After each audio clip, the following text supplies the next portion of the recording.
I wasn't going to talk about the coronavirus, but on the way here I got really ill. But I think it was because I ate a cherry pie. Like I got a cherry pie from Bristol Farms, and then I ate it, and then the car was going weird, and I was like, oh. And then he turned on the radio, Jeremy, and then all the fucking news was like, the guy was like, well, there's been so far 11 cases, 50, 200.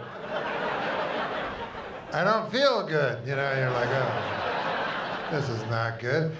I feel like I'm in a fucking middle of a Stephen King novel or something fucking like. What is this?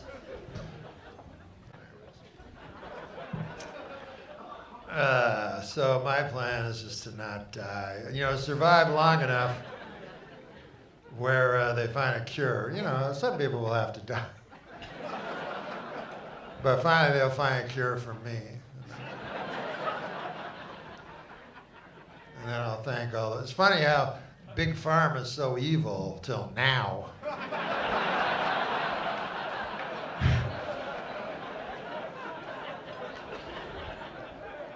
It's like, what is it, $200 a pill? Yeah, that's good, that's fine, I'll take it.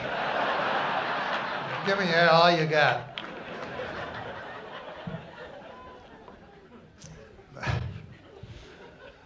But and now I'm sniffling, and I don't know what that is. Could be the cocaine, I guess.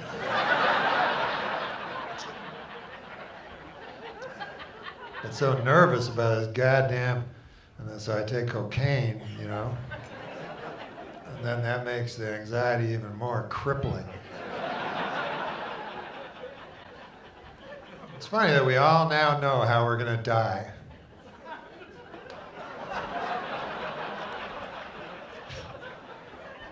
It's just a matter of what order at this point.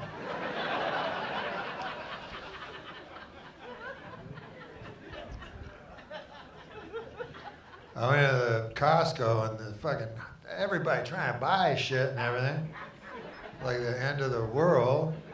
And I'm like, anything? And they go, you gotta make yours. I'm like, I don't know how to make Purell. Oh, I can't touch my fucking face. Remember the good old days when washing your hands didn't take 3 hours? Like A, B, C, D. Just take me now.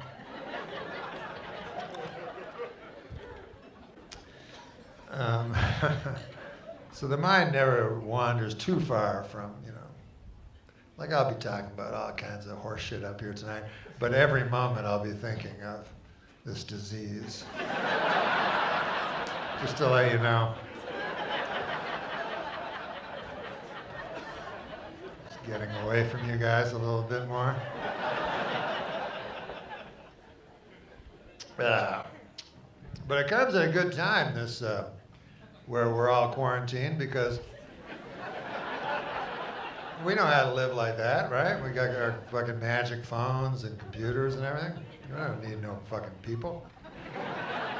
It was the last step between us and happiness anyway, were people.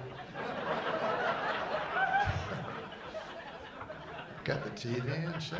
Fucking more interesting people than anybody I know. Listen to fucking First Take and spend my last moments on Earth with Max Kellerman. Oh, God damn. I can taste the baby laxative in this fucking cocaine. Rolling down the back of my throat. God damn.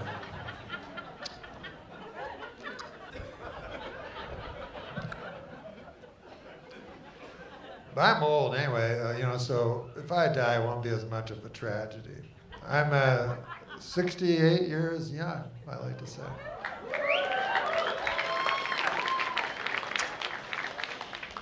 Yeah. You get old and you start worrying anyway, you know. Forget the coronavirus, like that's possible. I said I wasn't going to mention it. I was talking to the manager. He's like, nobody wants to hear about the fucking coronavirus. They come here to not hear about the coronavirus. I'm like, yeah, that's true. But it was a good idea you made. It was a good choice tonight to come out and sit beside total strangers. At least I might be here. I can run, you know. At least I can flee when I see it. I don't want to alarm anybody at all, but I could sneeze on you. And it would be the equivalent of like a 9mm, you know. I went to die. I don't know this medical fucking gobbledygook. You know, I can't understand it. I'm not a fucking doctor. But he said I'm more virus than host. Who knows what these guys mean? With all their big words.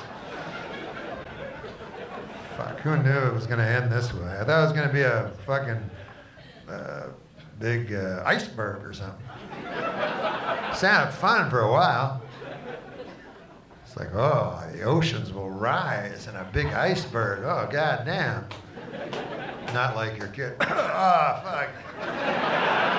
Fucking shit and blood. I gotta phone 911. I got the coronavirus. Don't come here. Stay at home. You can't have bad thoughts. You know, you gotta have positive feelings. Because those don't work either. Turns out doctors now realize that thinking positively about something doesn't fucking help at all. Well, anyway. Because the deadly virus has no idea you feel real positive. They feel pretty positive too. And we don't have a cure for them. They obviously have a cure for us. Oh, I feel something. It's only the virus twisting around my brainstem. I think it's feel my brainstem a little liquefying. Oh well. Nobody said it'd be a rose garden, you know. But they actually did this live when we were listening to the radio. They were talking about this South by Southwest, and they said, well, there's been a cancellation at South by Southwest. This band, oh, the whole thing's canceled. That's what the guy says. The guy hands him another thing. Ah! South by Southwest has been canceled, the entire thing. And the direction south. That's gone. Who knows, you know? I mean, who knows how you're going to die? I mean, we all know now. But think back a week ago. Think back a week ago. I loved back a week ago. Moving way too fast. But you gotta be prepared, you know what I mean, in this year life for any eventuality. And that means being prepared. I'm not talking about buy a can of corn. That's only cosmetic. I'm talking about having a whole room that's locked and filled with firearms. And you gotta be prepared, you know what I mean? Listen, I never thought I'd say this in my life, but I'd shoot my son in the fucking belly. If he had a sneeze or any of that shit. I mean, he's a great kid, I love him, but he's never been on the TV, you know? When I was young, there was a fella went by the name of Jacques de Gatineau. And he was from Témiscamingue, Quebec. And Jacques de Gatineau, he was a fella that really thought. And he was smart, you know. He was our hope, I guess. And he was, while I was scrambling to get out of high school, Jacques de Gatineau had already... I think you just changed his last name.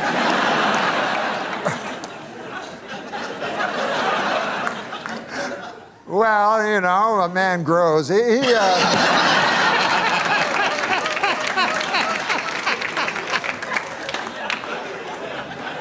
this is the point. Yeah. Jacques de Gatineau, he went to McGill University and he got 3 degrees, by golly. And he went over across the pond to the fellers with Cambridge, and he even stood up to them. And we thought, boy, he's going to be the next. We had Jean Marchand, Gérald Pertier, Pierre Trudeau, the 3 wise men of Quebec. By God, Jacques de Gatineau was going to be the next. Give me the next gun. Yeah, but he vanished.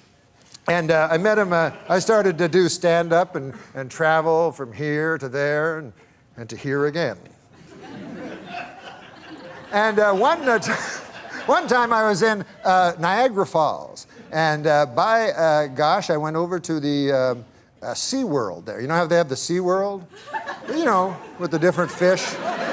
You know. I didn't know that, but okay, yeah, yes. Beluga. The Sea World, I've been Sure. there many a time. Okay, so I was checking out the beluga whales and stuff, and I look over, and who do you think I see? I hope it's that guy. No, it was just an attendant, but he showed me to the place I wanted to see, which is where they feed the little baby dolphins, because I love dolphins, you know. And who do I see there but Jacques de Gatineau? And here he is, he's feeding the baby dolphins. And I go up to him and I go, Jacques de Gatineau, I feel shame for you. You were our hope. You were to go to Canada, Canada's nation's capital of Ottawa. And you were to be a great man, Jacques de Gatineau. And we were all, you know, we pinned all of Témiscamingue, Quebec, pinned our hopes on you.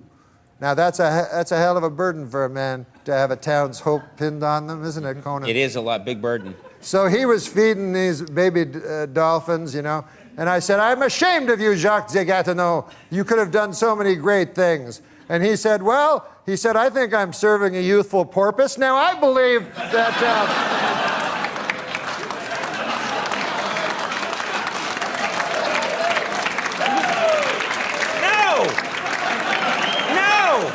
I knew that was going to happen. I knew that was You going to happen. don't encourage that! It's like That was a 40-minute story! it's like somebody. Youthful purpose? Youthful purpose. Yes. Not purpose. I don't know. Good God. I know. That was way out of line. No, that was way out. Who are Like you to somebody criticize Oscar Pistorius? It's like somebody saying, I got to show you something. They take you on a 4-mile hike to show you a dog turd.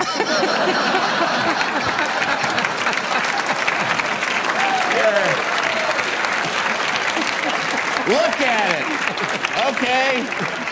Well, there's your reel for CBS. We're getting this. Les Moonves. We're getting this right to Les Moonves. Yeah. I gotta have